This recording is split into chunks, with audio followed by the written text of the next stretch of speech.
Shabbat Shalom Lechulam Haverim, Shabbat Shalom a todos amigos, Baruch Hashem, finalmente. Vamos iniciar agora o nosso tradicional shiur, a nossa aula da Parashá da semana, da porção da Torá da semana. Portanto, eu quero convidar a vocês a abrirem juntamente conosco no Sefer Bereshit, no livro de Gênesis, capítulo 37, versículo 1 em diante, repetindo, capítulo 37, versículo 1 em diante, de Gênesis, do livro de Gênesis, Baruch Hashem. Prepare o seu Tanar, a sua Bíblia, no Sefer Bereshit, no livro de Gênesis, capítulo 37, versículo 1 em diante. Nós vamos agora para o desenvolvimento, do aprofundamento do estudo da Parashá da semana. E a Parashá dessa semana, a porção da Torá dessa semana, a nossa abordagem vai ser nesse episódio profundo da história de Yosef, portanto de José, filho de Jacó, Yosef ben Yaakov, ok? Uma história extremamente famosa ao redor do mundo, a história de José, que foi vendido pelos seus irmãos e levado pelos mercadores Ismaelim e Midianim, ismaelitas e midianitas, para o Egito, ok? Livro de Gênesis, capítulo 37, versículo 1 em diante. Vamos, nesse momento, aproveitar o ensejo para convidar os nossos Haverim, os nossos amigos, os nossos irmãos, para o estudo da Parashá, Baruch Hashem.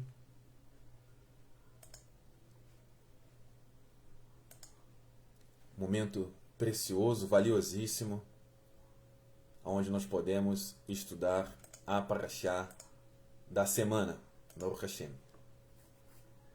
Vamos lá. A Parashá é Vayeshev. Vayeshev Yaakov Beretz Migurei Aviv Me'eretz Canaan. Yaakov estabeleceu-se na terra de seu pai, na terra que seu pai habitara, na terra de Canaan, ou seja, na terra de Canaã. Esse é o primeiro trecho da Parashá de hoje. Vamos começar o nosso estudo a partir do nome da Parashá. Por que a Parashá de hoje começa com o título de Vayeshev? Por que a porção da Torá de hoje, a Parashá de hoje, inicia-se com o termo Vayeshev? À primeira vista, essa Parashá, essa porção da Torá, esse episódio da Torá, parece ter um nome muito inadequado. Dizem os sábios aqui na introdução do Humash Gutnick, na edição encadernada da Torá, no livro de Gênesis, diz o seguinte: essa Parashá parece ter um nome muito inadequado, Vayeshev. Mas por que inadequado? Os sábios continuam. Vayeshev quer dizer se estabeleceu. E ainda assim, nessa Parashá, nesse episódio da Torá tão famoso, da vida de Yosef, da vida de José, filho de Jacó, nós lemos sobre o evento mais instável, mais irregular da vida de Yaakov, da vida de Jacó. O desaparecimento de Yosef, ou seja, o momento mais tenso da vida de Yaakov foi o desaparecimento de seu filho amado Yosef. Na realidade, no início da Parashá, no início dessa história, desse episódio da Torá, Rashi, um dos maiores investigadores da Torá, escreve: quando Yaakov procurava se estabelecer em Shalom, a ira de Yosef contra seus irmãos saltou à sua frente. Assim, como pôde uma Parashá, um episódio da Torá que fala sobre a desordem na vida de Yaakov, na vida de Jacó, a desordem na história de sua família, no seio familiar de Jacó, como pode uma Parashá dessa, que fala de uma instabilidade familiar, se tornar conhecida como Yaakov se estabeleceu? Então, como pode Yaakov se estabelecer, Jacó está estabelecido dentro de um contexto aonde o seu filho desapareceu, aonde o seio familiar passou por diversos tipos de tensões, diversos escândalos na vida familiar de Jacó. E mesmo assim a Paraxá começa dizendo que e Jacó se estabeleceu. Nós lemos no primeiro capítulo, primeiro versículo. Yaakov, Jacó, estabeleceu-se na terra que seu pai habitara. Ou seja, Vayashev Yaakov be'eretz megurei aviv. Na verdade, porém, o pedido de Yaakov, o pedido de Jacó para uma vida de shalom, uma vida plena, uma vida de tranquilidade, foi concedido eventualmente por Deus. Como vemos que em seus últimos 17 anos, Yaakov, ou seja, Jacó, viveu uma vida calma, relativamente, e confortável no Mitzrayim, no Egito. E que apenas aconteceu, o que apenas aconteceu foi que quando Yaakov, quando Jacó buscou Shalom, Deus quis dar-lhe uma Shalom e tranquilidade mais sublime do que Yaakov era de fato, entre aspas, merecedor ou digno. Por isso, Deus lhe enviou a provação de Yosef, a provação de seu filho José. Toda aquela experiência tensa na sua família, a fim de desafiar Yaakov, a fim de trazer desafios para a vida de Yaakov, de Jacó, portanto, e assim elevá-lo, ou seja, fazer com que ele transcendesse, para que ele se elevasse, ele se desenvolvesse espiritualmente, ou seja, transcendentemente, ao nível do qual ele seria digno de uma shalom maior, de se estabelecer num nível de shalom, de plenitude diante do Eterno, de uma maneira muito mais elevada, de uma maneira muito mais intensa, muito mais conectada ao Eterno. Já de cara, já de princípio, encabeçando o nosso estudo, nós precisamos recordar, nós precisamos trazer à memória a chave interpretativa para toda e qualquer ocasião de estudo do Tanar, da Bíblia. Qual é a chave interpretativa, qual é o princípio interpretativo de todo e qualquer trecho, de todo e qualquer contexto e texto do Tanar, da Bíblia? Qual é essa chave interpretativa? A Ribonut Shel Elohim. Ou seja, em português, a soberania de Deus. Todos os nossos compatriotas, todos os nossos pais na Emuná, todos os nossos pais na fé, na confiança no Eterno, assim como Abraham, assim como Yitzhak, assim como Yaakov, assim como Abraão, Isaac e Jacó, e os demais outros personagens históricos da Bíblia, todos eles tiveram um encontro com Hakadosh Baruch Hu. Todos eles tiveram uma experiência pessoal com o Eterno. Uma experiência individualizada com Hakadosh Baruch Hu, Eterno bendito seja. Nenhum deles, de maneira alguma, pulou os processos ou os protocolos para um encontro com o Eterno. Nenhum deles burlou o padrão estabelecido para o Eterno, estabelecido pelo Eterno, aliás, de Teshuvá, o padrão de retorno, de conversão ao Eterno.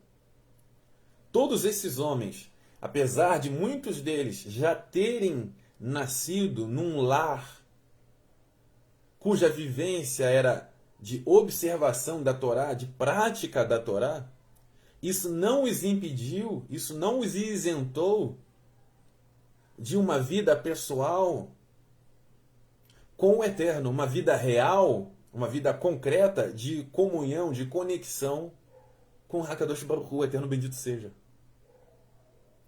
Nenhum deles, apesar de sua elevação, apesar de suas características pessoais, por exemplo, Yaakov, Jacó, que é chamado na Torá de Tam, reto diante do Eterno, ou seja, uma pessoa com retidão diante do Eterno, uma pessoa cujo comportamento era reto diante do Eterno, ou seja, independentemente das situações, das circunstâncias, a mentalidade de Yaakov e de Jacó, o seu comportamento, a sua fala, as suas ações, estavam numa mesma linearidade.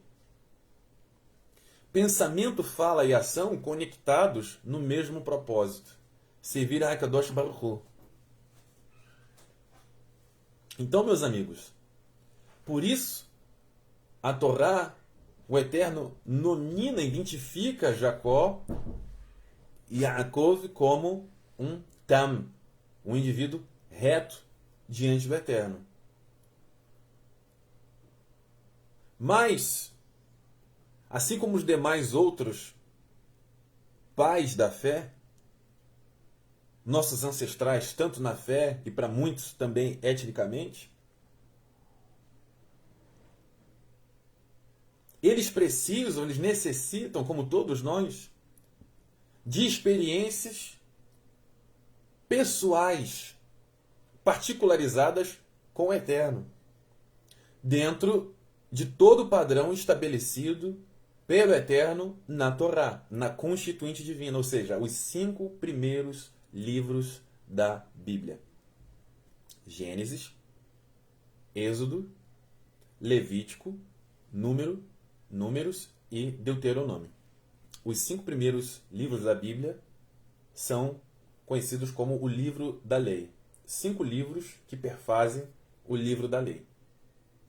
O livro de Salmos, o livro de Provérbios, o livro de Josué, o livro dos profetas, dos escritos, os livros poéticos da Bíblia, eles não são a Torá, eles não são a lei. Eles são a continuidade, eles narram a continuidade do povo em diferentes momentos da história e nos trazem as experiências dos nossos antepassados, do Am Israel, do povo de Israel, em diversas situações, nos contextos e cenários mais diferenciados, tanto na terra de Israel, em Eretz Israel, na terra de Israel, como nas nações. Mas nenhum desses livros poéticos, históricos, ou os livros proféticos, os livros dos profetas, eles compreendem ou eles são o livro da lei. Então, o cerne, a espinha dorsal da Bíblia é a Torá Sagrada. E o crânio acima dessa espinha dorsal é a Ribonut Shel Elohim, a soberania de Deus. Todos eles, assim como Yaakov, que é o objeto da nossa observação, objeto do nosso estudo, Jacó, portanto, experimentou o encontro com o Eterno através da sua soberania, uma vez que é o Eterno que se revela aos indivíduos. É uma seleção, é um procedimento dentro do critério ou dos critérios do próprio Eterno. Todo esse encontro, ele parte dentro de um planejamento estabelecido pelo próprio Hakadosh Baruch Hu. Então, é o Eterno, segundo a sua ratzon, segundo a sua vontade, desejo, seu eitzah, seu pensamento, a sua intenção, seu planejamento. É através desses conceitos que o Eterno se revela, se achega a um determinado indivíduo. Assim como na vida de Abraão, assim como na vida de Yitzhak, assim como na vida de Yaakov, Abraão, Isaac e Jacó. E em todas as experiências de Jacó, como nós temos estudado, desde a primeira parashá que conta a história de Jacó, desde o primeiro episódio da Bíblia, da Torá, que fala sobre a história de Jacó. Jacó experimentou experiências tensas, terríveis, terrificantes. Após o Eterno enquadrá-lo, após o Eterno estimular a vida de Jacó, para que ele estivesse submetido a pressões, para que o seu caráter pudesse amadurecer. E isto não era possível na sua casa, no seu lar, na casa de seus pais. Então era necessário que Jacó saísse de um nível mediano, Benoni, e através de diversas experiências terríveis, tanto transcendentes quanto físicas, ele amadurecesse na presença do Eterno. Como todos os demais pais da fé. Todos eles tiveram essa experiência diretamente com a soberania do Eterno. Então, o querer do Eterno, o planejamento do Eterno, o seu desejo, a sua intenção é superior, é soberana à nossa própria vontade, aos nossos próprios critérios. Nada do que ocorreu com Abraham, Isaac e Yaakov, como demais outros, Abraão, Isaac e Jacó, como demais outros, ocorreu conforme a vontade daqueles que o Eterno escolheu. Todas as situações, todas as ocorrências, tanto privadas, no âmbito privado, quanto no âmbito público, à vista de todos, ocorreram conforme o planejamento, conforme a Ratzon, a vontade do Eterno, conforme Eitzah, o planejamento, e a Ratzon, a vontade do Eterno. Nada ocorreu conforme a vontade de Abraão, Isaac e Jacó. Portanto, logo, imediatamente, nós reconhecemos a Ribonut Shel Elohim, a soberania de Deus. É o Eterno que planeja, que intenciona todas as coisas, é o Eterno que realiza todas as coisas, é o Eterno que mantém todas as coisas. O domínio é absoluto. Em todos os espaços da vida, em toda a criação, não somente no universo, não somente na fauna, na flora, na natureza, na criação, como também nas nossas vidas.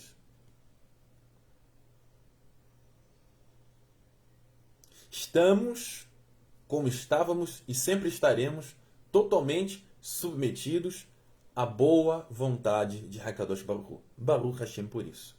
Bendito seja o nome do Eterno por isso. Então, os sábios, propositalmente, exercem essa pergunta. Como é que uma parashá pode dizer que Yaakov se estabeleceu, que Jacó se estabeleceu? Ou seja, se assentou numa circunstância confortável, segura, dentro de um determinado controle emocional, no equilíbrio emocional, psicológico, físico, financeiro. Como ele pôde se estabelecer se a sua família passou a viver tensões graves? Então, os sábios propositalmente nos fazem refletir sobre essa circunstância. E por que Yaakov se estabeleceu de fato? Porque Yaakov, desde a sua tenra juventude, foi experimentado pelo Eterno. Ele adquiriu base.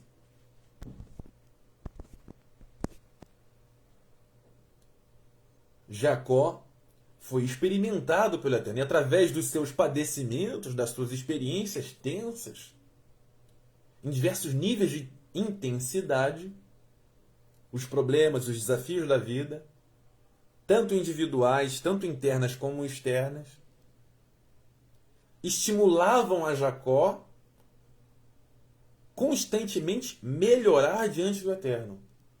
Então, Jacó nunca mudou, sempre foi reto diante do Eterno. E essa retidão de pensamento, fala e ação, através da soberania divina, esse caráter reto, íntegro de Jacó, só foi amadurecendo cada vez mais, de maneira mais intensa, através das diversas experiências tensas que ele teve. Tanto a nível pessoal, quanto a nível familiar, quanto no trabalho, em toda a jornada de vida de Jacó. Isso fez com que o Eterno lhe imputasse o direito de ser reconhecido como um tzadik, como um justo. Na verdade, a expressão tzadik significa uma pessoa, um indivíduo íntegro. O que é essa integridade? É onde pensamento, fala e ação, toda a vida da pessoa, todo o conjunto da obra da pessoa, faz com que a pessoa tenha um caráter firme, características firmes, atributos firmes, imutáveis, ou seja, não importa qual seja a situação e circunstância, esse indivíduo, estimulado pela soberania divina, sempre manterá o seu caráter, as suas características, característica, as suas características, os seus atributos de honra, justiça, sabedoria, conhecimento, entendimento, honestidade. As características, as virtudes de um indivíduo, de uma pessoa, sempre vão se manter as mesmas, em constante desenvolvimento, em constante crescimento, amadurecimento, mas a pessoa é a mesma. Não existe uma esquizofrenia, uma bipolaridade na vida de um eleito do Eterno, de um Bahirei. Todos aqueles os quais o Eterno escolheu de antemão, no seu planejamento, no seu Eitzah, uma vez que o Eterno é reconhecido como Yotzer, ou seja, o Eterno intencionador de todas as coisas, o planejador de todas as coisas, conforme a Torá, conforme Bereshit e Gênesis. Esse indivíduo, ele não muda. Na verdade, toda pessoa que tem um caráter de Deus, um caráter divino, um eleito, uma eleita, constantemente aprimora, refina as suas midot, as suas características de caráter, aprimora o que já é bom e corrige todas as midot, todas as características que estão em déficit, que estão num saldo negativo. Uma preocupação diária numa melhoria do pensamento, da fala e das ações, no dia a dia, no cotidiano, na rotina. Tudo isso é estimulado tão somente através dos problemas, dos desafios, das adversidades que o Eterno estabelece nas nossas vidas. Isso fez com que Jacó se estabelecesse. Ele estava estável, ele não estava instável, ele se estabeleceu. E esse conceito de estabelecimento é quando alguém está pleno. O equívoco na vida de Yaakov é que ele desejou viver uma vida mais confortável do que já era, desejando que as circunstâncias futuras, as experiências futuras, fossem isentas de desafios. Algo que ele sempre passou desde a sua juventude. Jacó passou por diversos desafios e isso só contribuiu para o seu amadurecimento, para o seu sucesso de vida. Não somente no aspecto financeiro, não somente no aspecto de rezas, de orações, de canções, mas em todo o conjunto da obra da vida. Yaakov foi um sucesso. Porém, nesse exato momento, nessa circunstância datada, Jacó desejou viver uma vida confortável, isenta de desafios, de problemas. E o Eterno não se agrada de pensamentos, desejos, sentimentos, etc., que almejam uma vida sem desafios. Uma vida sem transcender problemas internos e externos. Então, o Eterno estimulou novamente, através da sua soberania, sua vontade soberana, mais uma experiência terrível na vida de Jacó. Porém, Jacó estava estabelecido, seu caráter definido diante do Eterno. O caráter de Jacó extremamente definido diante do Eterno. Quando ele cometeu um equívoco, desejando viver uma vida isenta de problemas, naquele momento específico, quando ele fraquejou, imediatamente a experiência adversa, o infortúnio, chega à sua casa, porém, Jacó se mantém não somente vivo, como também suporta todo aquele baque, todo aquele impacto terrível do desaparecimento de Yosef, do desaparecimento de José. Uma experiência terrível na vida dos pais, Haz ve'Halilá, que o Eterno nos livre de uma experiência terrível como essa.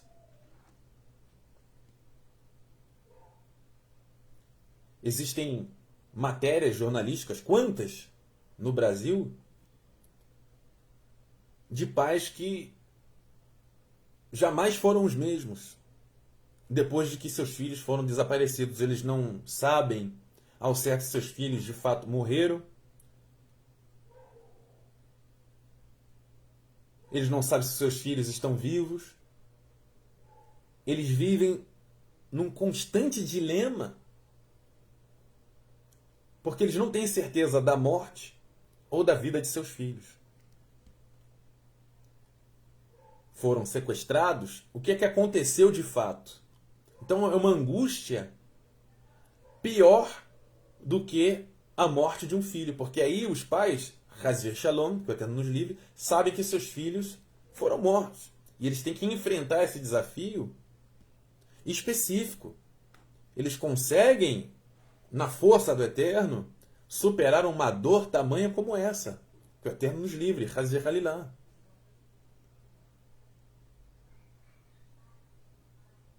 Mas esse cenário existe, esse cenário é recorrente, infelizmente. E muitos pais vivem na incerteza se seus filhos estão vivos ou se eles estão mortos.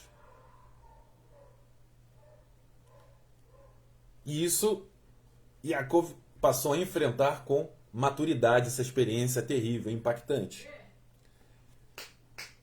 Apenas o que apenas aconteceu foi que quando Jacó buscou Shalom, Deus quis dar-lhe uma Shalom e tranquilidade mais sublime do que Jacó era digno. Por isso, Deus lhe enviou a aprovação de Yosef. Ou seja, mesmo na aprovação, mesmo nessa situação difícil, Jacó não interpretou ela como uma malignidade, uma perversidade, uma espécie de sadismo por parte do Eterno. Entendendo, obviamente, que o mal, o Ra, é uma adversidade, é um ponto de adversidade, é um aspecto da adversidade,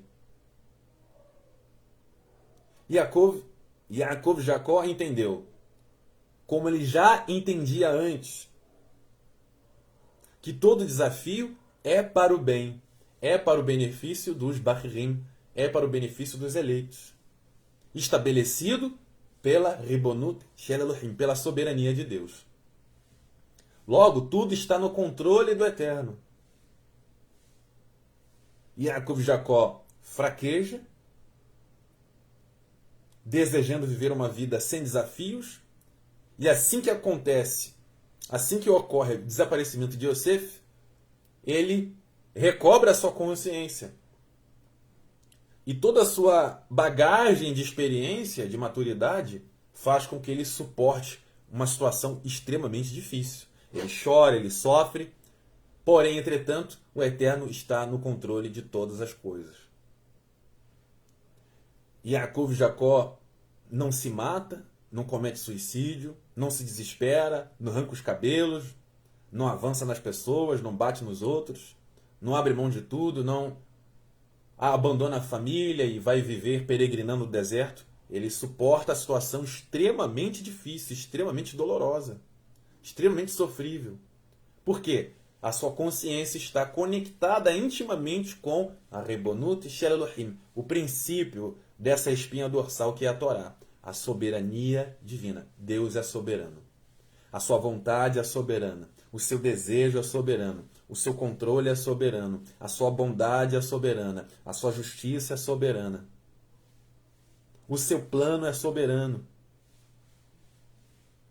O seu amor, a sua misericórdia são soberanos. Tudo está absolutamente no controle de Hakadosh Baruch Hu. E não diferentemente, a vida de Yosef, a vida de José, é extremamente semelhante, parecida com a vida de Jacó, com a vida de Yaakov. Tanto na Torá Shebirtav, tanto na Torá escrita, como também na Torá Shebe'al-Peh, na Torá oral, na lei oral, na tradição. Nós temos detalhes, profundidades na vida, tanto de Jacó quanto na vida de Yosef, que nós observamos similaridades. Nós observamos que a vida de ambos, pai e filho, são muito iguais, muito parecidas. As experiências que os dois passaram. De problemas familiares, de exílio.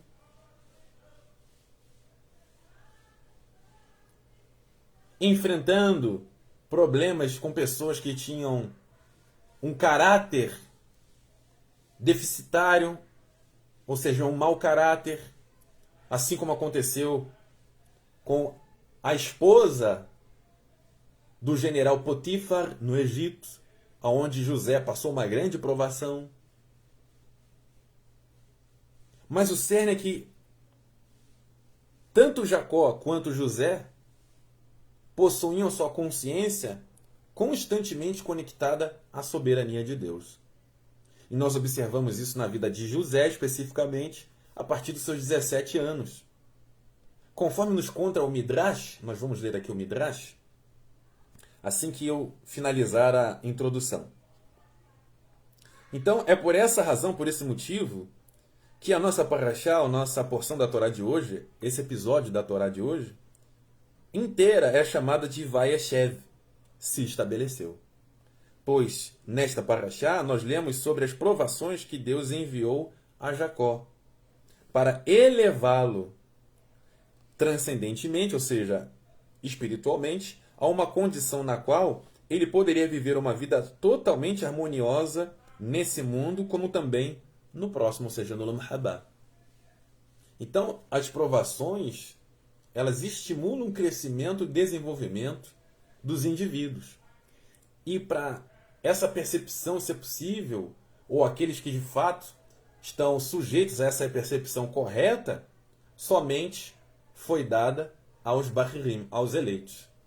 Aos eleitos foi concedido, foi dado pelo Eterno, o entendimento, o esclarecimento, a observação, a visão correta de perceber que todo desafio é uma sinalização do Eterno, são oportunidades que o Eterno nos concede como um grande presente de amadurecimento, de elevação. Eles, de fato, não são fáceis de serem enfrentados, esses problemas. Cada um de nós possuímos uma gama, uma série de desafios internos e externos, internos no campo psicológico, emocional, físico, financeiro, familiar, também no aspecto público, no trabalho, na rua, no convívio social. Nós possuímos desafios no dia a dia, na rotina, no cotidiano. Porém, entretanto, aos Bahirim, a nós eleitos, filhos do Eterno, o Eterno concedeu a visão correta estabelecida na Torá, de observar todos os desafios, todas as, entre aspas, barreiras, como uma oportunidade de crescimento. Todos os problemas que vêm diante de nós, eles não estão, na verdade, contra nós. Eles estão diante de nós para nos trazer uma oportunidade de crescimento, de tamanho crescimento e desenvolvimento. Daí a expressão Gamzut Letová, que nós sempre recordamos aqui. Isto também é para bem. Essa expressão, ela é elucida, ela corrobora com esse conceito de que todos os problemas que o Eterno nos traz são para o nosso crescimento. Logo, não existem problemas. Gamzut Letová. Isto também que ocorre é para bem. O infortúnio também é para bem. Então, Yaakov, Jacó, se estabeleceu. Por isso, esse nome intitula a Parashá, Vayeshev. Ok? Deus enviou Yaakov para elevá-lo espiritualmente a uma condição na qual ele poderia viver uma vida totalmente harmoniosa nesse mundo, como também no próximo, ou seja, no Olam Habá, no mundo vindouro, após a ressurreição dos mortos. Esse comentário está baseado em Likutei Sirot, volume 30, página 17, página 176, aliás, parte FF. Baruch Hashem, finalizamos a introdução. Vamos agora para a segunda parte da Parashá de hoje. Nós estamos a 36 minutos apenas da nossa Parashá, 37 minutos agora. Vamos dar continuidade. Redobre a sua atenção para a segunda parte do nosso estudo de hoje. A intenção de Jacó era viver os anos que lhe restavam com tranquilidade, ou seja, sem desafios, sem muitos problemas. Porém, o Eterno não vê que seja bom que o tzadik, que um justo, viva uma vida sem desafios, sem provações, desprovida de problemas. Conforme na página 295 do Midrash. Para quem não sabe, para quem esqueceu, Midrash é um gênero literário, é um tipo de literatura, é um tipo de livro que conta os bastidores, as profundidades da Torá numa linguagem mais fácil, numa linguagem através de parábolas. São diversas parábolas, diversas anedotas, que esclarecem diversas questões da Torá, nos ajudando a compreender a Torá de uma maneira mais prática, quando não se consegue compreender através do gênero de estudo normativo. Quando na normatividade do estudo da Torá não é possível compreender certos aspectos, quando o texto parece truncado, o Midrash oferece ferramentas de compreensão do texto através de uma linguagem de parábolas. Baruch Hashem. Então, continuando a literatura do Midrash, desse livro Midrash, o Eterno disse ao tzadik, ao justo, ao íntegro: não está satisfeito com o benefício que lhe aguarda no Olam Habá, no mundo vindouro? E desejas desfrutar de uma vida tranquila aqui também no Olam Hazé, no mundo que chamamos, o tempo que chamamos hoje, no mundo presente, no mundo de Asiá, Olam Asiá, o mundo das ações, o mundo material que nós vivemos?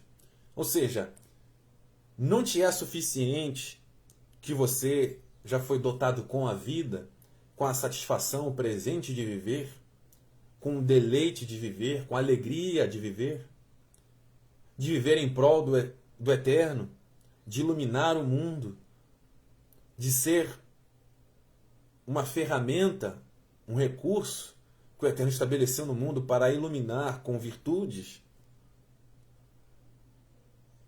com boas ações, ações generosas, ações justas, ações honestas, verdadeiras, producentes, frutíferas. Não te basta isso? Não está satisfeito com todas as brachot, com as bênçãos que o Eterno já lhe concedeu? Por isto Hashem, o Eterno, enviou a desgraça que aconteceu com Yosef. Nos conta o Midrash. Yosef, José, nas palavras do Midrash, dessa literatura, desse livro de parábolas, diz o seguinte: era um filho especial, uma combinação de todas as qualidades sobressalentes das outras tribos. Possuía a grandeza de cumprir a avodá, ou seja, as rezas, as orações, as petições, as preces do primogênito, o serviço do primogênito, todas as responsabilidades do primogênito, como Reuven, assim como Rubens, o primogênito dos filhos de Jacó. Sua nobreza inata em sua conduta parecia distingui-lo para a realeza, como Yehudá. Então Yosef tinha as boas características de caráter de todos os seus irmãos. Então José tinha suas qualidades, as melhores qualidades de seus irmãos habitavam em José. Ele tinha essa conexão com os irmãos, onde as qualidades dos irmãos estavam presentes na vida de Yosef, de José, portanto, em português.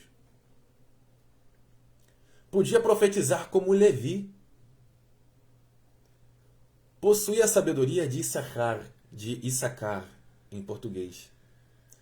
Continuando o Midrash, página 297, o Midrash nos diz: sobretudo, Yaakov, Jacó, amou Yosef, amou José por seus conhecimentos de Torá, se bem que Yaakov, Jacó, brindou uma educação baseada na Torá a todos os 12 filhos que ele teve, e se esforçou em criá-los como sadikim, como justos, como íntegros. A Yosef, a José, Jacó lhe compartilhou mais conhecimentos da Torá do que aos demais. Então, Jacó transmitiu o mesmo conhecimento para todos os filhos. Porém, Yosef, ele sempre desempenhou um melhor trabalho, uma maior absorção de conhecimento de seu pai Jacó. Então, Jacó tinha prazer de ficar com Yosef, porque Yosef, ele tinha uma predisposição de estudar a Torá, de praticar a Torá, de ficar perguntando ao pai dele, de aprender e de praticar todos os valores da Torá. E isso não agradou os seus irmãos. A Torá chega a citar ao menos 4 vezes a palavra odiou, referente aos seus irmãos.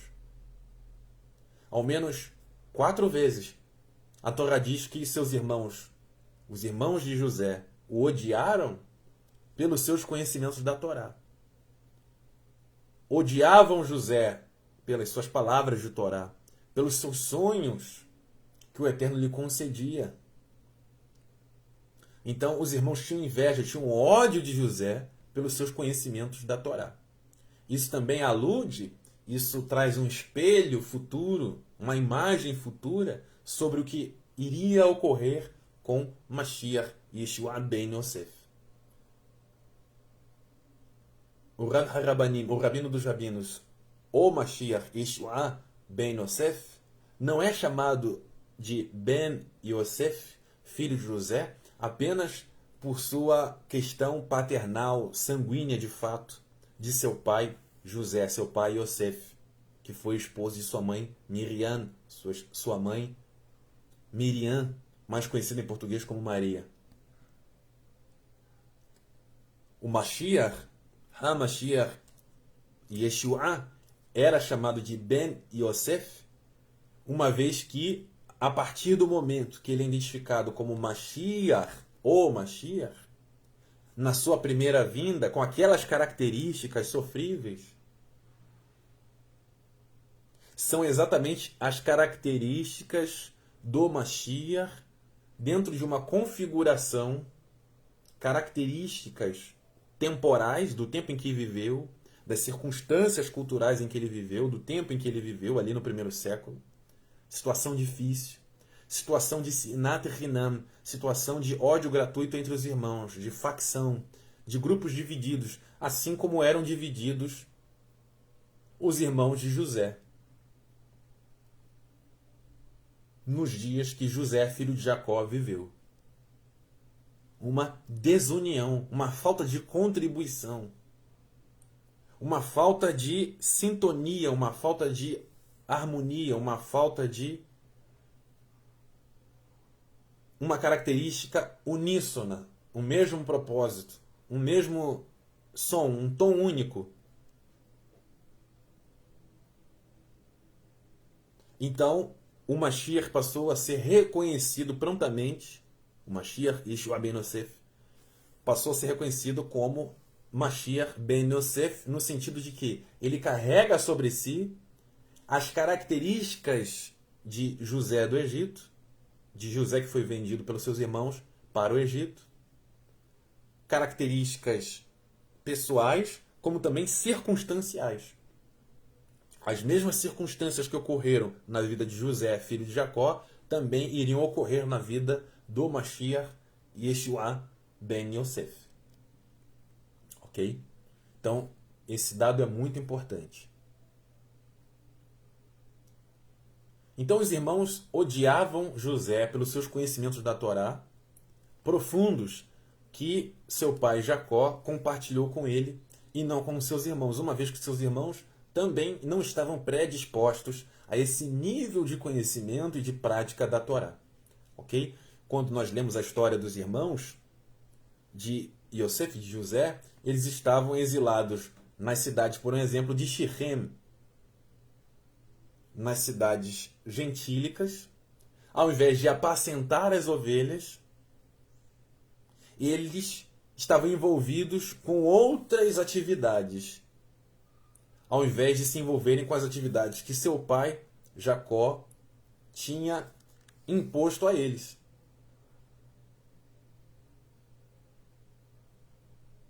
Então, Jacó encarregou José de observar as ações de seus irmãos. Uma vez que José era puro nas suas intenções, uma vida de constante estudo e prática da Torá, aos seus 17 anos, ele foi encarregado de observar as ações, as gimilut, dos seus irmãos.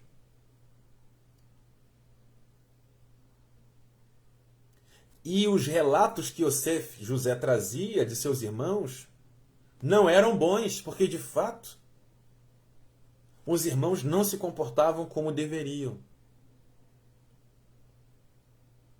Adicionando assim, intensificando assim, aquele cenário de ódio entre os irmãos.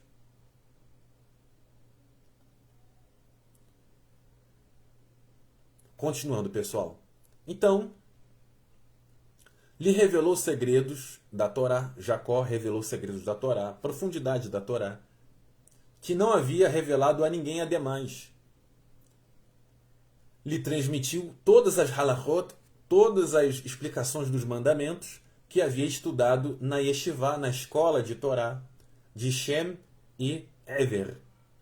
Yosef José logo repetia as halachot, ou seja, os ensinamentos dos mandamentos que ele tinha aprendido, uma vez que a Torá era ensinada oralmente, que havia aprendido de seu pai, uma vez que a Torá era de pais a filhos, de mestre a alunos, que aprendeu de seu pai a seus irmãos. Porém, os segredos da Torá, as profundidades da Torá, guardava a si mesmo.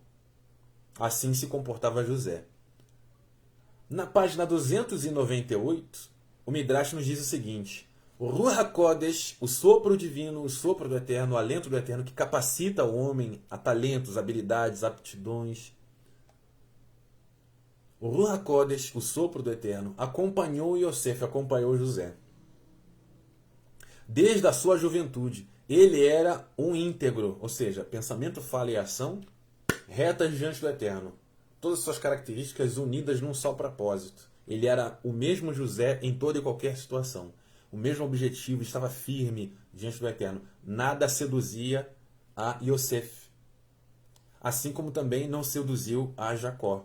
Se manteve íntegro diante do Eterno. Então, o Ruach HaKodesh acompanhou Yosef, José, desde a sua juventude. Ele era um justo íntegro diante do Eterno. Pensava em Hashem constantemente, trabalhando, capturado em casa, exilado no Egito, nas mãos dos Ismaelim, na mão dos ismaelitas, nas mãos dos Midianim, dos medianitas, ele se manteve o mesmo em Yosef.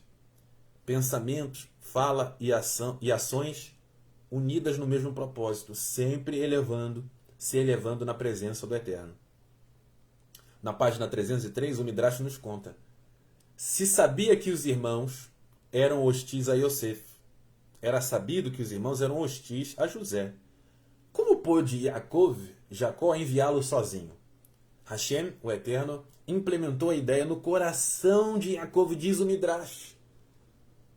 Então, através da Ribonut Elohim, da soberania de Deus, o Eterno implementou a ideia no coração, não no órgão coração, mas no sentido da sede dos pensamentos, dos sentimentos. Deus colocou na mente de Jacó, implementou na mente de Jacó essa ideia, porque estava em seu plano, no plano divino, de que José fosse enviado ao Mitzrayim. Isso na página 303 do Midrash. Era plano do Eterno que José fosse enviado ao Mitzrayim, ao Egito, e que a sua família o seguiria para o decreto do Galut, que a sua família iria o seguir José, para o decreto do exílio no Mitzrayim, no Egito, na terra da idolatria, e pudesse ser levado a cabo. Então, tudo isso foi uma etzá, um planejamento do Eterno. Tudo no controle do Eterno. Yaakov sempre esteve consciente da soberania do Eterno. Em determinado momento, como ocorre também nas nossas vidas, nós fraquejamos, nós vacilamos, nós oscilamos. Assim como aconteceu com o nosso pai Yaakov, com o nosso pai Jacó. Porém, entretanto, rapidamente Yaakov se estabelece. Como ele poderia se estabelecer? Esse estabelecimento, ele é o quê? Ele é físico. Yaakov, Jacó, significa que Jacó começou a malhar muito para ficar forte, estabelecido, pronto para resistir àquela situação. Ele fez muita corrida. Que tipo de estabelecimento é esse? Se estabelecer na presença do Eterno. E como isso é possível? Em primeiro lugar, saber que o Eterno é soberano, como ele sempre experimentou na vida dele. Assim também ocorreu com José, que aprendeu de seu pai, Jacó, a se estabelecer diante do Eterno. Como nós podemos nos estabelecer na presença do Eterno? Buscando conhecer o Eterno, assim como está no Tanar. Devemos prosseguir em conhecer Hakadosh Baruch Hu, o Eterno bendito seja.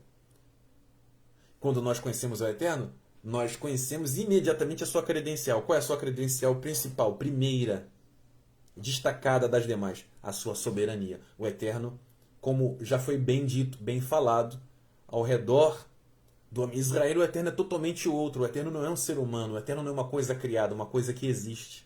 O Eterno é a realidade das realidades. O Eterno é o motivo de todas as coisas, o motivo dos motivos, Sibah Sibot. Então, se estabeleceu devido a isso. Então, permaneceu calmo, sereno e tranquilo. Relativamente tranquilo, apesar das circunstâncias extremamente difíceis. Então, se sabia que os irmãos eram completamente hostis, odiavam José. Por que Jacó enviou José para encontrar os irmãos, sabendo que os irmãos o odiavam? O Eterno colocou essa ideia na cabeça de Jacó. Faz isso. E é reconhecido, tanto no texto, tanto na literatura, quanto no Midrash, que o Ish, o homem que José encontra no caminho, na verdade trata-se do Malach Givriel, o mensageiro do anjo Gabriel. Para onde você vai?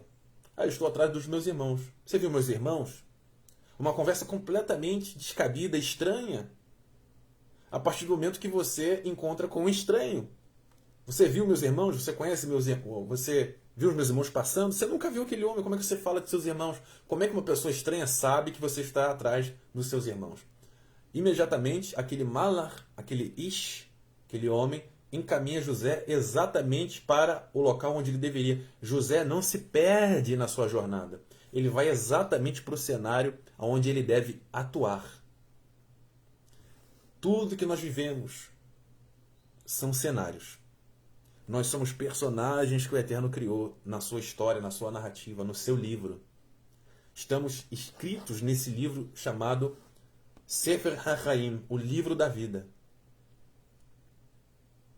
Esse livro da vida contém personagens. Eu, você, todos nós. Baruch Hashem. Esse livro teve um planejamento. Deus planejou esse livro. Deus escreveu esse livro. Definiu esse livro. Início, meio e fim. Nós precisamos reconhecer assumir que, todos os dias, somos personagens. O Eterno é o autor. O Eterno é o escritor. Nós não temos a caneta na nossa mão. Nós não escrevemos a nossa história. A história já foi escrita. O nosso papel é cumprir toda a cena. Episódio após episódio. Cena após cena. Somos atores nessa cena. Somos atores nesse livro. Nós atuamos uma história que já foi escrita. Nós não escrevemos a nossa história. Dia após dia, tudo que o Eterno planejou, escreveu, se cumpre. Por isso o Eterno tem um plano e executa e mantém todas as coisas. Quem pode impedi-lo? Yosef, assim como seu pai Jacó, José, assim como seu pai Jacó, está intimamente conectado com a Ribonut Elohim, com a soberania de Deus. Tudo o que acontece é terrível, ele sente, ele chora, ele sofre, mas está firme, ele não muda. Ele não negocia a sua shlichut, a sua missão. Em nenhum momento Yosef fala assim, não façam isso. Eu tenho uma outra ideia. Ele tenta fugir, ele tenta... Não, ele segue exatamente a jornada, porque ele sabe o que vai acontecer, ele sabe o propósito, ele sabe a finalidade. Yosef, José, jamais voltou à casa de seu pai. José jamais voltou à casa de seu pai, foi um encontro depois que teve oportunidade, depois que tinha poder, depois que teve finanças, depois que teve recursos para retornar à casa de seu pai. Ele poderia ter chamado seu pai e seus irmãos a entrarem com ele no Mitzrayim, no Egito. Ele poderia beneficiar os irmãos e o seu pai. Porém, entretanto, não era esse o plano do Eterno para ele, para a sua família e para a história do mundo. Então, José se reserva ao seu papel pequeno.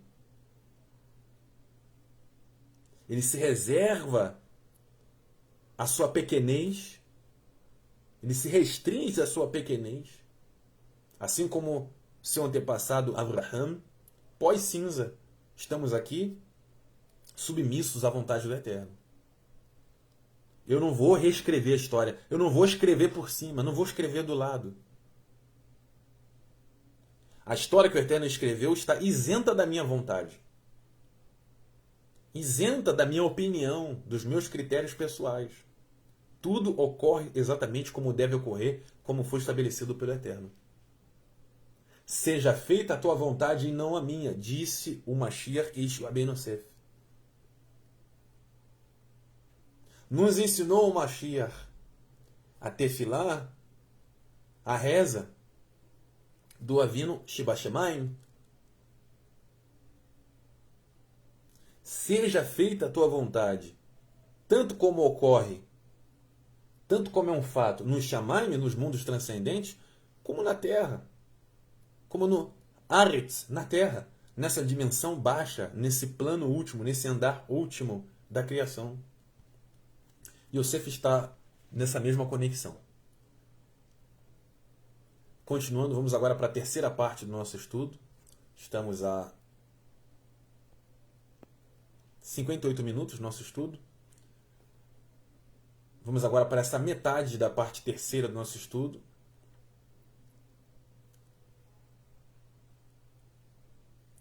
Vamos lá. Triplique a sua atenção. Então, o plano era que José e Yosef fossem enviados ao Egito e que a família o seguiria para o decreto do exílio no Egito, para que todo esse decreto pudesse ser levado a cabo. Então, Jacó, José, tinham conhecimento de que o Eterno é Mefaté. O que é isso? Irresistível. A vontade do Eterno é soberana, o Eterno é soberano, a sua justiça é soberana, a sua cura é soberana. Todas as ações do Eterno são soberanas, todo o planejamento do Eterno é soberano. Logo, o Eterno é irresistível, o Eterno não tem inimigos, o Eterno não tem paralelos. O Eterno é singular, não existe outro. Não existem paralelos, não existem competidores, não existe competição, não existe um cabo de guerra entre nós e o Eterno, não existe uma guerra espiritual entre o bem e o mal. Tudo está a serviço do Eterno. O Eterno não tem inimigos. O Eterno não tem páreos. O Eterno não luta com ninguém. O Eterno é soberano. Não existe outro. Não existe poder. Não existe nada erigido diante do Eterno. Só o Eterno é Deus. Só o Eterno de fato é Senhor. Só o Eterno de fato é Rei. Só de fato o Eterno é Imperador. Todas as atribuições de soberania pertencem tão somente ao Eterno de fato. Então o Eterno é irresistível. Quem pode resisti-lo? Nós vamos compreender isso através de algumas ocorrências, através de alguns contextos e textos do Tanar. Por exemplo, Iov, Jó, capítulo 9, versículo 32, nos diz o seguinte: de fato, o Eterno, ele não é ser humano, ou seja, não é coisa criada, coisa que existe, como eu, como nós.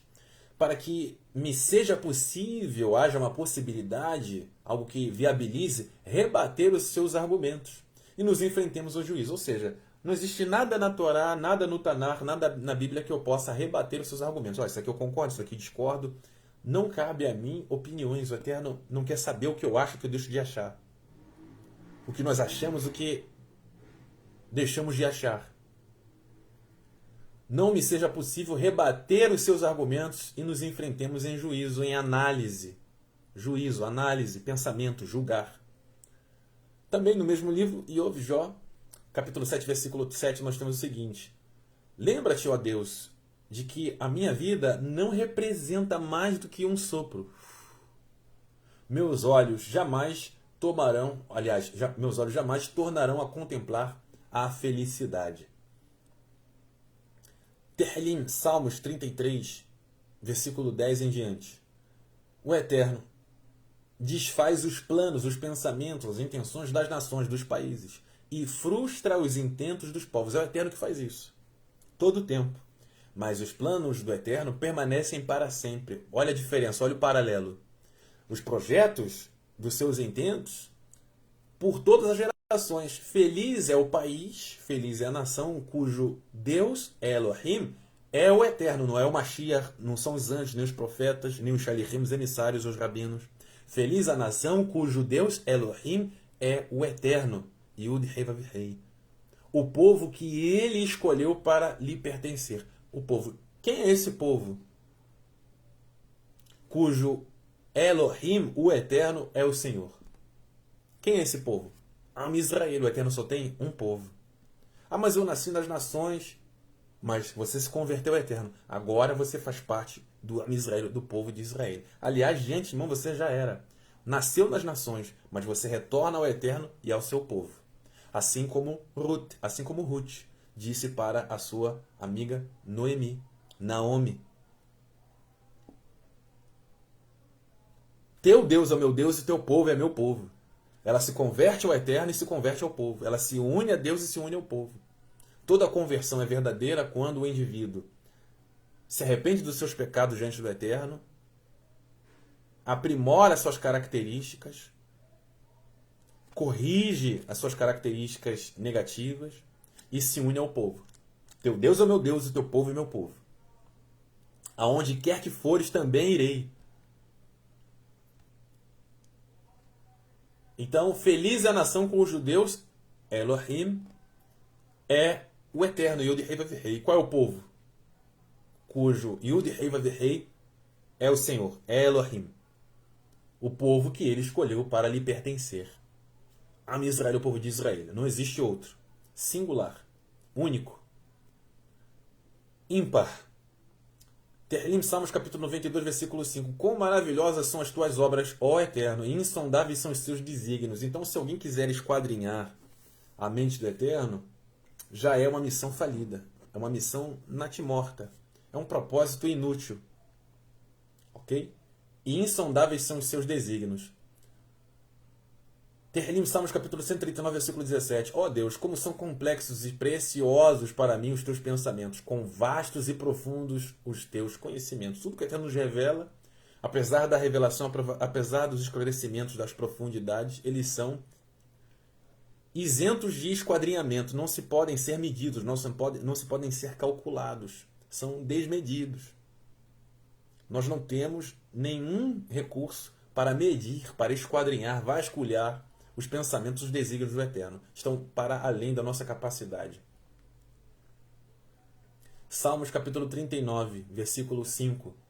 Eis que fizeste meus dias da largura de palmos, e a duração da minha vida é quase nada diante de ti, como todo ser humano, seja quem for, autoridade ou alguém submisso a uma autoridade, tanto líder quanto liderado, não passa de um breve sopro. Assim como está no livro de Jó, que nós lemos em 2 capítulos distintos. Salmos capítulo 78, versículo 39. Recordando-se de que eram seres frágeis, meros mortais, brisas passageiras que não retornam. É assim a nossa condição. Quem somos nós para questionarmos ao Eterno no sentido de duvidar do Eterno? No sentido de pôr o Eterno à prova, no sentido de duvidar dele, achar que o Eterno não é soberano, que nós estamos em competição com ele, que nós somos paralelos ao Eterno. Isso é impossível. Salmos 102, versículo 3. Pois meus dias de vida esvaíram-se como fumaça. Então, sempre a vida é comparada a um breve sopro, uma breve fumaça. Os ossos ardem como braseiro. Somos nada diante do Eterno. Tudo é conforme a vontade do Eterno. Porque o querer, ou seja, o desejo, a ratson, quanto o proceder, a ação, ou seja, o ser, o verbo fazer, tanto o ratson, desejo, quanto o verbo fazer, quanto as ações, pertencem ao Eterno. Como está escrito na Escritura de Sanrim, nos textos nazarenos. Salmo 144, versículo 4. O homem é semelhante ao sopro dos seus dias, como uma sombra que passa. Olha como nós somos efêmeros. Provérbios, Michelei, capítulo 27, versículo 1. Não fique feliz pelo dia de amanhã, pois não sabes o que hoje vai gerar. Ou seja, nós não temos nenhum domínio sobre o hoje, sobre o passado, sobre o amanhã. Todo tempo e espaço dominado pelo Eterno. Isaías, capítulo 2, versículo 22. Sendo assim, desisti de acreditar no ser humano, cuja vida não passa de um sopro em suas narinas. Afinal, que valor tem o homem? O homem não tem valor nenhum, ou valor algum, que o Eterno não tenha imputado sobre ele. Todo o valor que nós temos, nós só vamos obter se o Eterno desejar. E no final das contas, o valor que o Eterno desempenha sobre nós, que o Eterno estabelece sobre nós, é efêmero, é datado e é passageiro, como uma sombra, como uma fumaça, como um sopro. Então não adianta, mas o filósofo falou o contrário, mas aquele sábio falou o contrário, mas aquele indivíduo, aquela autoridade, aquele conhecido, aquele célebre falou o contrário. Não importa. Afinal, que valor tem um homem, seja lá ele quem for? Isaías capítulo 10, versículo 15. Por acaso se exalta o machado contra aquele que o empunha? Porventura se vangloria a serra, o serrote, contra aquele que a maneja? Como se o bastão pudesse manejar aquele que o empunha e o usa. Como se uma vara pudesse erguer algo muito maior, que não é semelhante a si. Ou seja, que é muito superior a ela, a vara. Então, da mesma maneira que é absurdo uma vara, um cajado, questionar quem o empunha, um serrote questionar quem o empunha, também é ridículo pensar que nós podemos questionar o Eterno no sentido de duvidar dele, da sua soberania, do seu poder, da sua autoridade. Querer competir com ele. Uma vez que é o Eterno que nos maneja. Todas essas passagens de Isaías, todos esses personagens, todos esses sujeitos, são aqueles que manipulam. O serralheiro manipulando o serrote. Aquele que empunha, maneja o cajado. Serrote, bastão, vara são manejados, são movidos, são manipulados por aquele que os impunha. É ridículo pensar que aquilo que é manipulado é igual ou maior do que aquele que o manipula. Aquele que o criou. Isso é necessário estar muito claro na nossa mente, no nosso dia a dia. Não existe autonomia, não existe lei própria. Não somos autônomos. O Eterno maneja tudo e todos. Isaías capítulo 29, versículo 16. Que perversão, que perversão e presunção a vossa. Que é isso que pensas? Tratar o olheiro como argila? Como barro? Porventura, o objeto formado pode alegar aquele que o formou: ele não me fez? Ele não me fez? E o vaso poderá dizer ao olheiro: ele nada entende do ofício, ele nada entende do que está fazendo, ele nada entende do ofício de trabalhar como olheiro. O vaso pode fazer isso? O barro pode fazer isso? É ridículo. Seria ridículo pensar nisso. Também, de igual modo, é ridículo pensar que nós, que somos manipulados pelo Eterno, podemos ser autônomos, que temos algum direito, que temos as nossas leis próprias, que as nossas vontades significam alguma coisa diante do Eterno, que nós podemos controlar. Ah, mas Will, nós não temos que ter domínio próprio? Sim. Nós temos que ser controlados, equilibrados? Sim, é a nossa obrigação, imposta pelo Eterno. E no exercício de mansidão, de domínio próprio, quem está fazendo na realidade é o Eterno. Quem possibilita a habilidade, o talento, a aptidão, o ímpeto de domínio próprio, de equilíbrio, de educação, de mansidão, é o Eterno. Tudo que nós fazemos vem do Eterno. O médico que estudou, o médico que contribui para a cura, para a solução da saúde das pessoas, quem deu inteligência para ele, quem deu sabedoria para ele, quem deu condições financeiras, emocionais, psicológicas, físicas, para que esse médico pudesse se formar e trabalhar. O Eterno. O farmacêutico, quem é que vai extrair a matéria-prima para virar remédio? Quem vai dar ciência para misturar as moléculas, misturar as substâncias para criar um comprimido, uma vacina? O Eterno. Quando de fato um remédio é eficiente, quando de fato uma vacina é eficiente, o Eterno.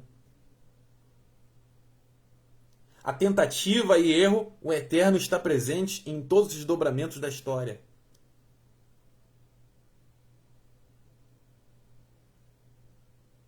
Em todos os aspectos da vida está a presença do Eterno, o domínio, a soberania do Eterno. Yaakov e Jacó, Yosef e José, plenamente cientes disso. Todas as suas experiências foram tensas, profundas, impactantes na soberania do Eterno.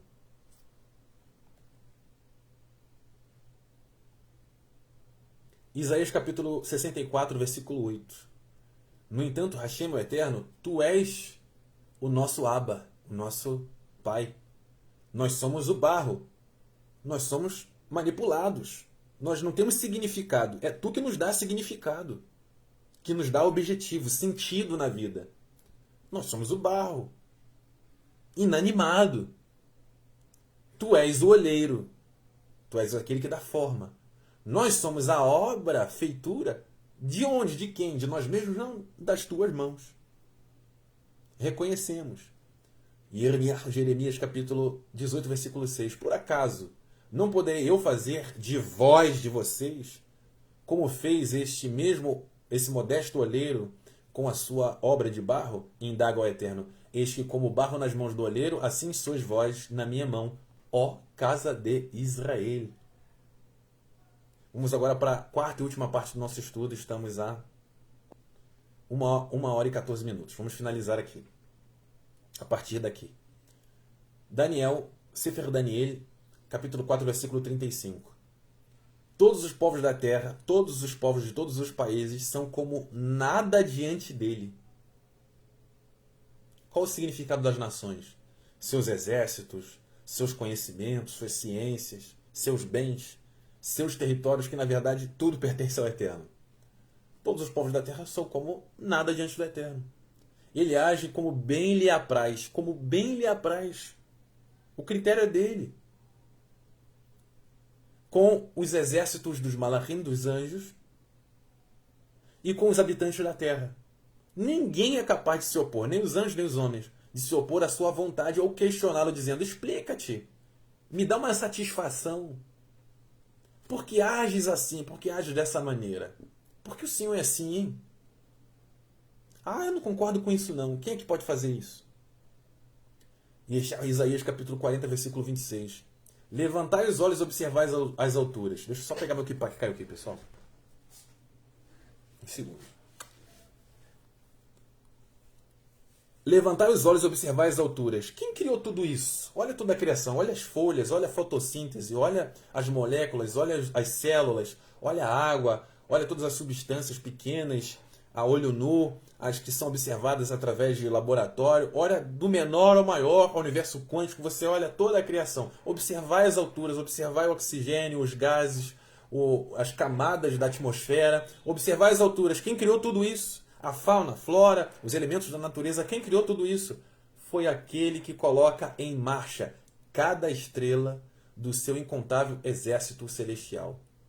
E todas chama pelo nome. Todas as estrelas são chamadas pelo nome. Todos os astros possuem um nome dado pelo próprio Eterno.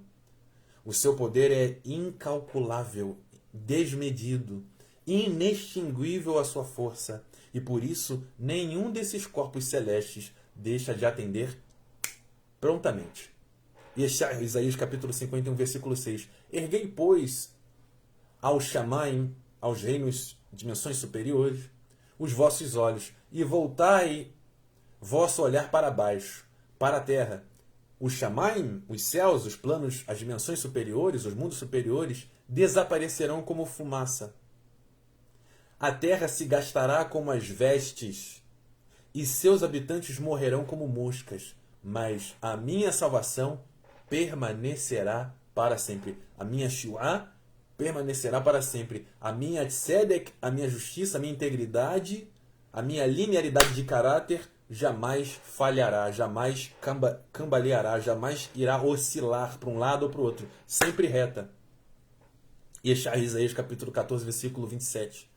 Diz o Eterno: porquanto esse é o propósito de Hashem, dos exércitos, Hashem Tsevaot. Quem pode impedi-lo? Quem pode trazer empecilhos?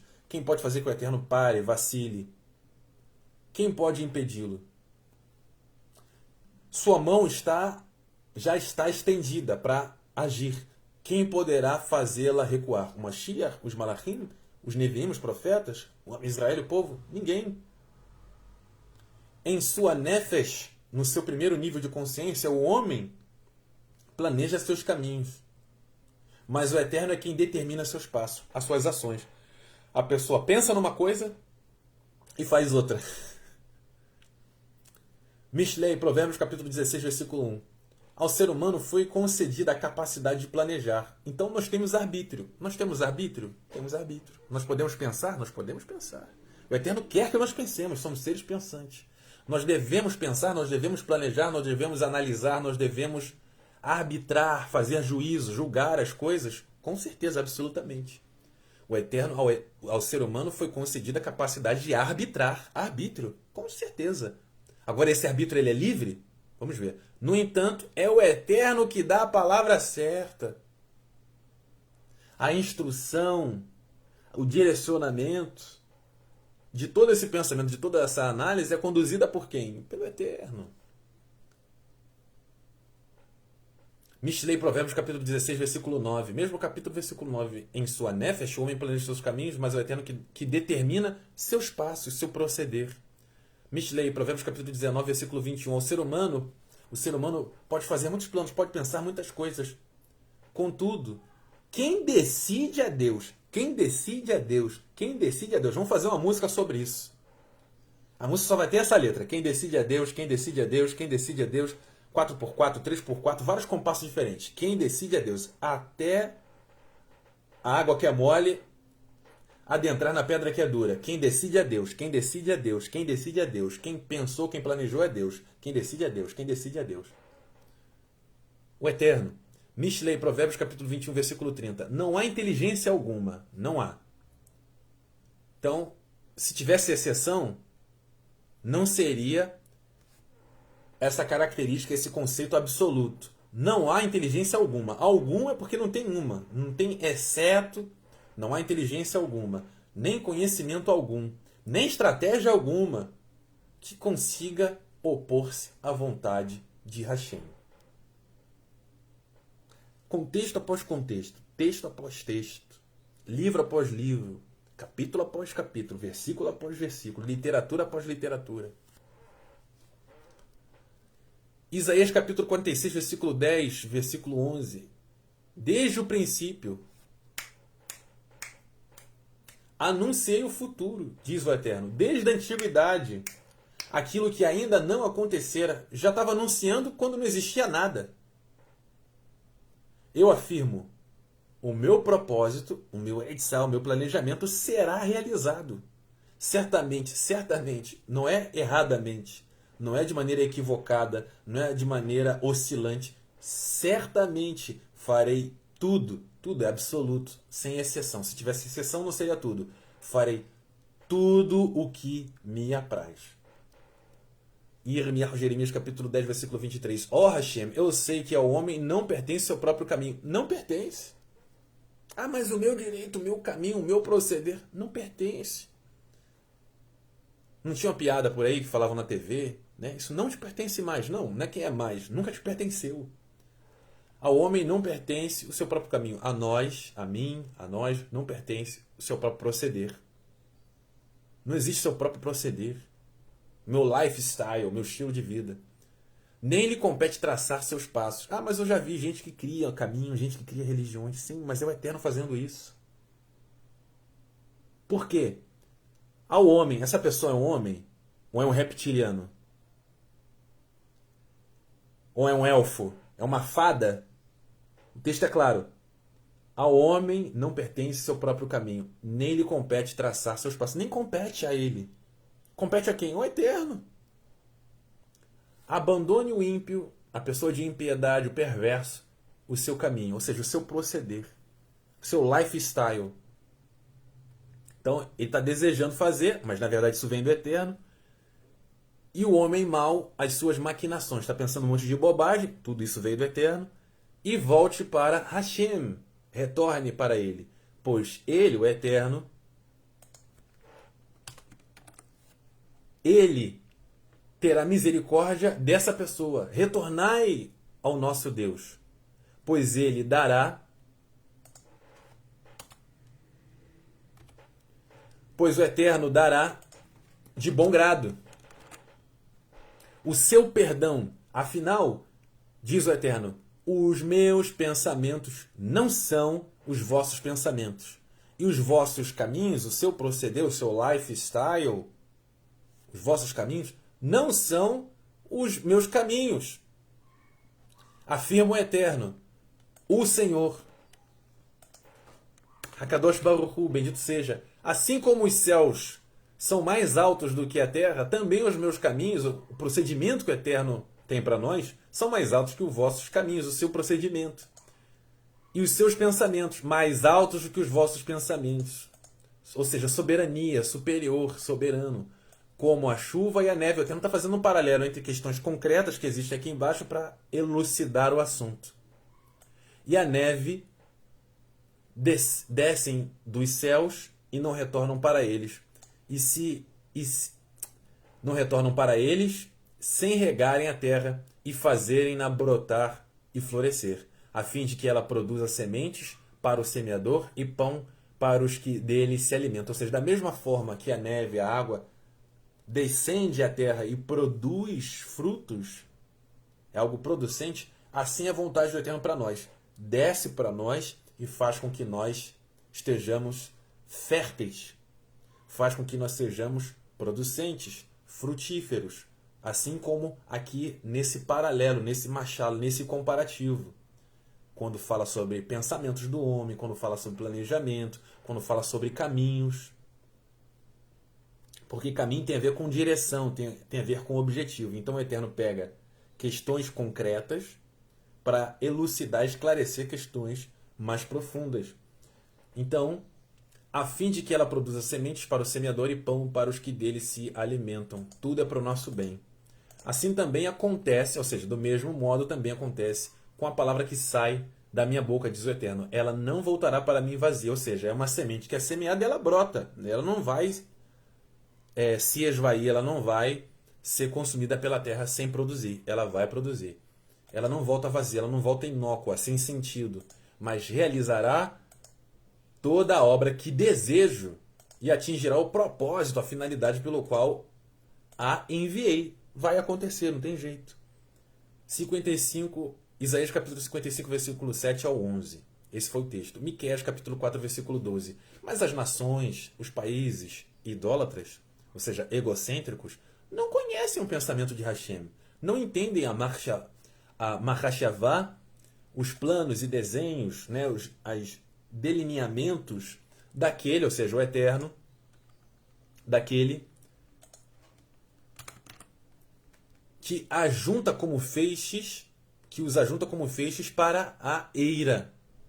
Ou seja, as nações, elas são juntadas para a eira. O Eterno está preparando elas para a eira.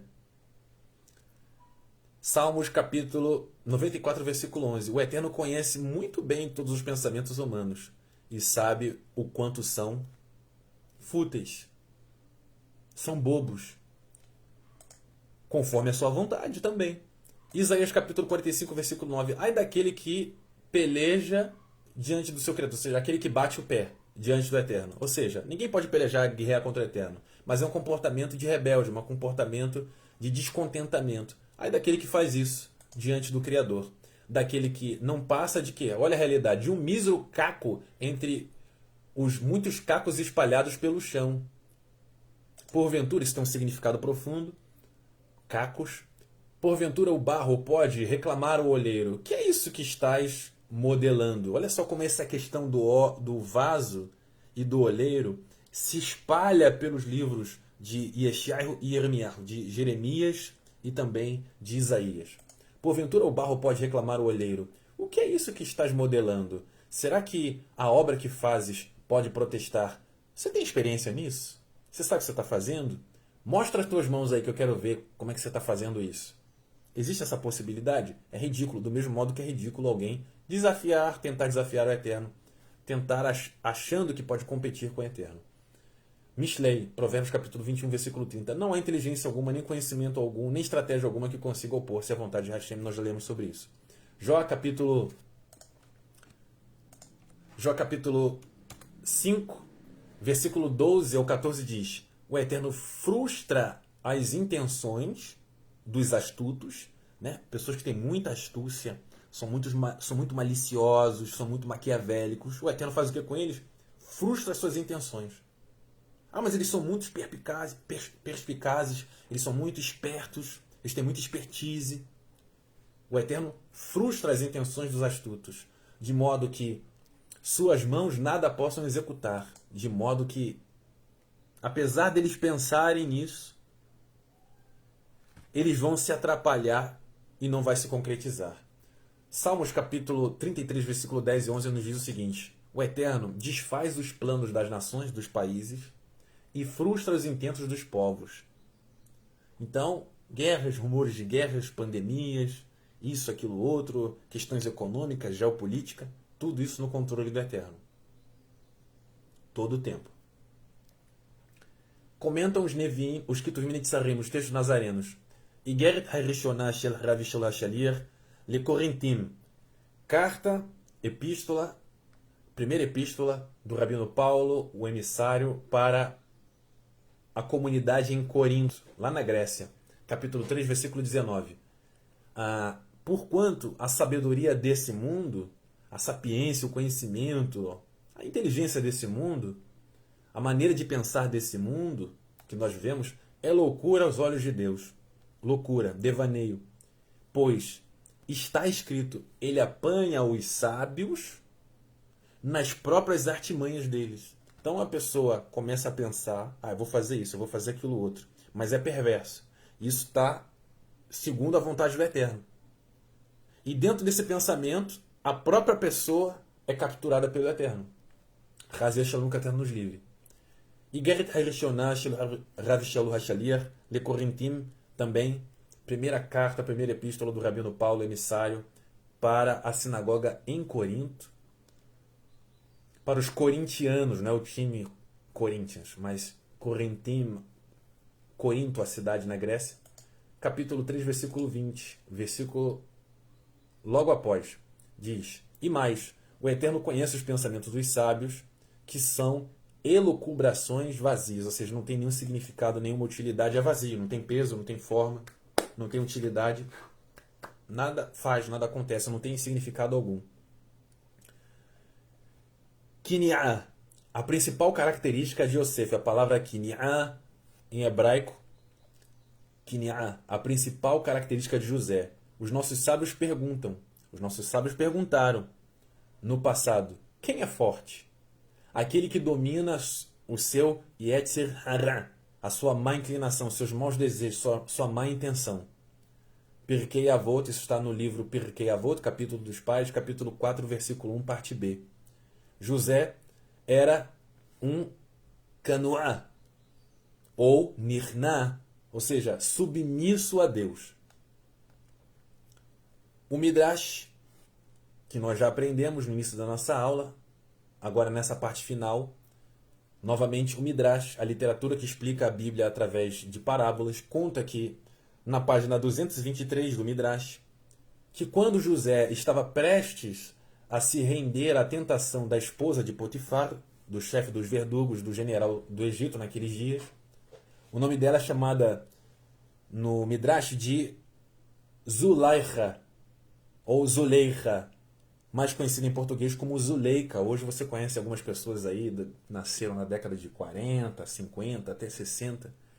Até 70 você via pessoas ainda se chamando Zuleika. Vem do Midrash. Zulaiha, ou Zuleika, em português Zuleika.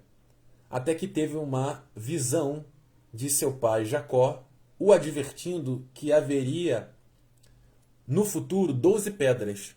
Uma para cada tribo, uma para cada irmão. Uma pedra representando cada irmão. E se ele cometesse um hatat, o desvio da Torá de adultério, ou seja, se deitando com a esposa do general do Egito, José perderia a sua pedra no peitoral do Kohen Hagadol, no éfod, no peitoral.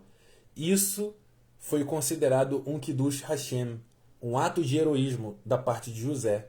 Então, quando José estava prestes a praticar o pecado de adultério, se deitando com a esposa de Potifar, com a Zuleika, como é chamada no Midrash, ele lembrou do ensinamento de seu pai, de uma visão de seu pai, de que se ele se deitasse com a mulher casada, ele perderia a sua parte no Lam Rabá, representada ali pela pedra. Seria um outro representante ao invés de José. Não teria a tribo de José, que é representada pelos seus filhos, Menashe e Efraim, Manassés e Efraim. Então isso pesou no momento e fez com que Yosef contribuiu também para que Yosef se afastasse daquele hatat, daquele pecado. A abominável Chas Shalom, que Eterno nos livre. Isso foi considerado um Kiddush Hashem, um ato de heroísmo por parte de José, desejando se conduzir pela Torá e não pelo que as pessoas poderiam dizer. Ok? Ah, você foi muito bobo, uma mulher tão bonita, uma mulher gata dessa, tu ia negar sozinho em casa, ninguém ia ver, pô. O Eterno está vendo. Então a conduta de Yosef era íntegra, era de um homem tzadik, um homem justo. Então ele não abria mão do seu caráter em momento nenhum. Era sempre a mesma pessoa em qualquer situação, por mais difícil que fosse ou mais confortável que fosse.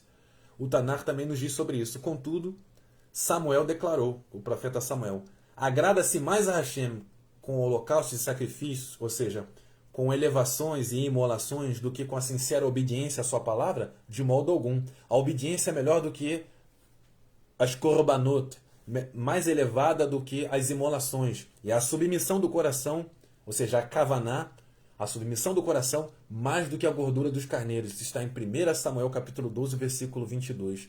Provérbios capítulo 14, versículo 29 nos diz: a pessoa que se mantém calma dá prova da grande sabedoria, mas o precipitado revela publicamente a sua falta de discernimento, a sua falta de juízo, a sua falta de arbítrio. Provérbios capítulo 15, versículo 18. A pessoa que se irrita facilmente provoca dissensão, além de ser uma feitiçaria. Mas o paciente, a pessoa paciente, acalma as discussões. Provérbios capítulo 16, versículo 19. Melhor é ter um ímpeto humilde entre os oprimidos do que repartir um grande espólio com os arrogantes. Então, Yosef, ele está nessa configuração de uma pessoa temperada, de uma pessoa equilibrada, de uma pessoa tranquila. E por que isso é possível? Como isso é possível? Ele está conectado com a soberania de Deus. O Eterno é soberano. Tudo está no controle do Eterno. O Eterno está me observando. Eu preciso tomar cuidado comigo. Antes de ter cuidado com a esposa de Potifar, antes de eu ter cuidado com Potifar, antes de eu ter cuidado com o faraó, antes de ter cuidado com qualquer coisa, eu preciso cuidar de mim, do meu caráter. Eu preciso vigiar. Porque eu sei que eu sou falho. Eu sei que eu tenho dificuldades. Então, o Eterno é soberano. Ribonut Shel Elohim. Sempre na cabeça. Muito melhor é o homem paciente que o guerreiro. Mais vale controlar as emoções e os ímpetos do que conquistar toda uma cidade. Provérbios capítulo 16, versículo 32.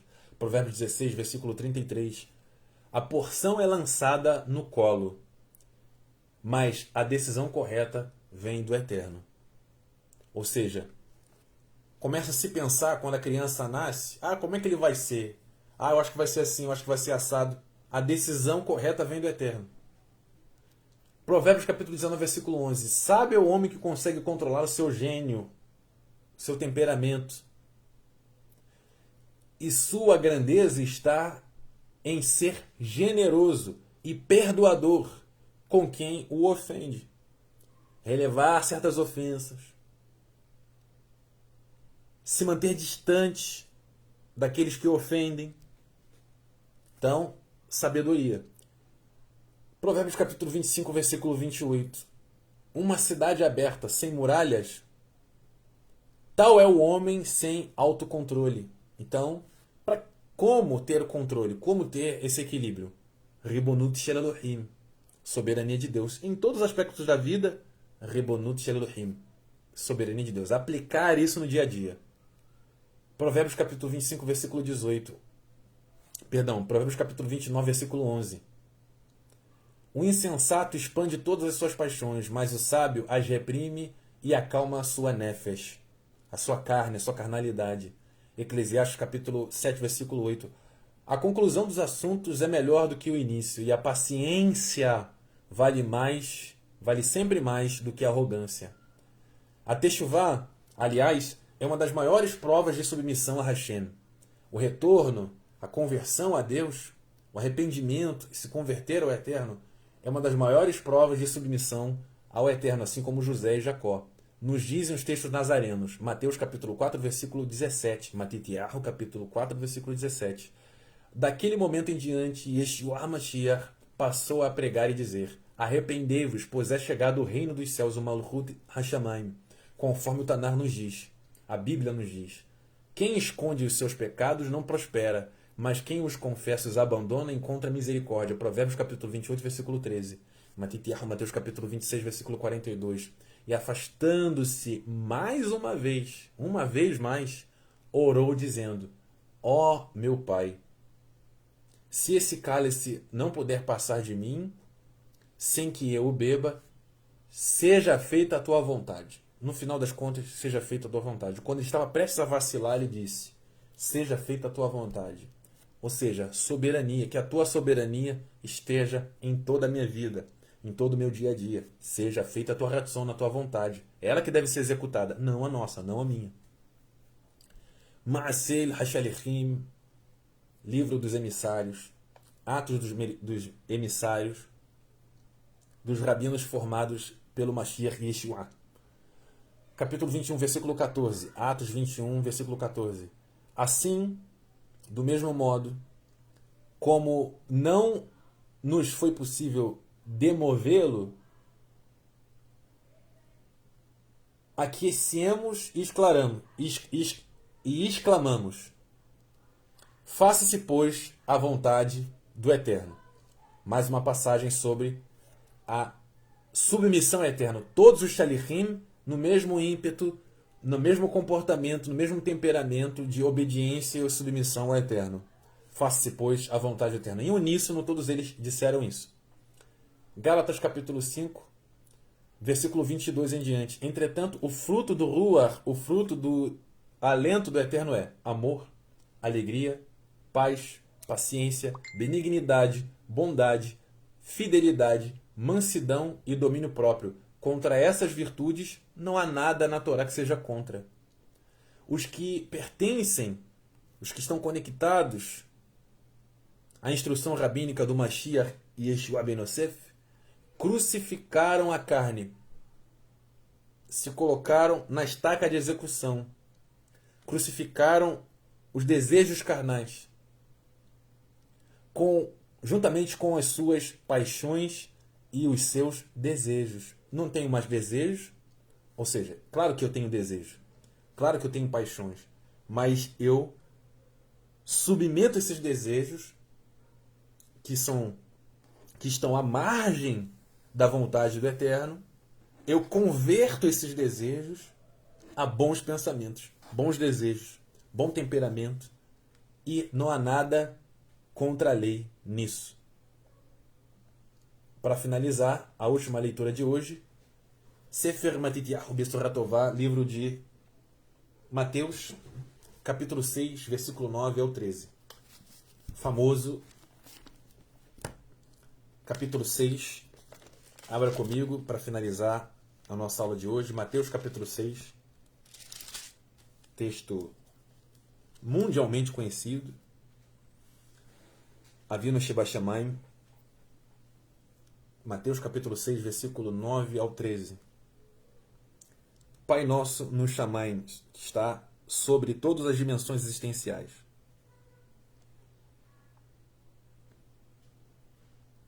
Vocês, portanto, orem assim: Nosso Pai que está acima do Shamayim, teu nome seja mantido específico, definido, não seja confundido com outra coisa a não ser aquilo que o Eterno de fato é. Seja mantido específico. Venha o teu reino, ou seja, que seja apressado esse reino, que ele venha. Venha o teu reino. Tem um aspecto aqui de urgência. Em hebraico isso fica mais claro. Tua vontade seja feita na terra, aqui na dimensão física, como ela é feita nos reinos superiores. Dai-nos o alimento necessário para hoje. Ou seja, eu não estou correndo desesperado para ficar rico, para ter todos os prazeres dessa terra, desse mundo. Eu quero ir para Disney, eu quero para Universal, eu quero para Universal Park da Universal, né? Da Universal Pictures, né? Universal produção de filmes. Eu quero ir para Dubai, eu quero ir para não sei aonde. Se não acontecer isso, eu não estou feliz. Não. O pão de cada dia, aquilo que eu preciso, aquilo que eu necessito para a minha saúde, para eu ficar forte, para eu ficar saudável, para eu ter disposição, para eu poder trabalhar em paz, para eu poder ter uma vida conjugal, uma vida familiar, uma vida social saudável. Dai-me, por favor, alimento, a parnassá necessária para hoje. Perdoa-nos pelo que fizemos de errado, os nossos ratatim. Então coloca não só o indivíduo, como toda a comunidade. Como perdoamos a quem nos fez coisas erradas. Então quando a pessoa vem pedir perdão verdadeiramente, nós perdoamos. E não nos conduzes à provação severa, uma provação que nós não podemos suportar. E mantenha-nos a salvo, né? Saudáveis do maligno, dos seres danificadores, das perturbações dos seres danificadores, seja o adversário líder de algum tipo de contingente militar dos seres danificadores, não importa quem seja, nos mantenha a salvo, protegidos dos seres malignos. Porque o reino, ou seja, novamente a tua soberania, porque o reino, o poder, ou seja, a autoridade, a soberania, o dono de tudo, a glória, a kavod, são teus para sempre. São teus para sempre, perpetuamente. Amém, ve amém. Então finalizamos aqui, meus amigos. Hoje nós aprendemos novamente soberania, a Ribonut Shelodohim, a soberania de Deus, em primeiro lugar, como chave interpretativa no estudo da Torá, como chave comportamental, emocional, psicológica no nosso dia a dia, assim como foi na vida de Abraham, de Yitzhak, de Yaakov, de Yosef, de Abraão, Isaac, Jacó, José, assim como foi na vida do Mashiach, Yeshua ben Yosef, assim como deve ser também nas nossas vidas, total submissão ao Eterno. E as características são essas aqui, elas são inevitáveis. amor, alegria, paz, paciência, benignidade, bondade, fidelidade, mansidão, domínio próprio. Contra coisas como essas, contra essas virtudes, não há nada contra na Torá. Muito pelo contrário, só a favor. Os que pertencem ao Mashiach, que estão ligados a eles, que estão ligados ao Mashiach, crucificaram, colocaram os seus desejos carnais submetidos ao Eterno. Ou seja, mesmo esses desejos que são fortes, foram submetidos à reação na vontade do Eterno. Finalizamos aqui o nosso shiur, a nossa aula. Que o Eterno abençoe, que o Eterno nos abençoe a todos, que o Eterno nos fortaleça a todos. Beshem Ish HaMashiach Ben Yosef. Amém e amém. Até mais, pessoal.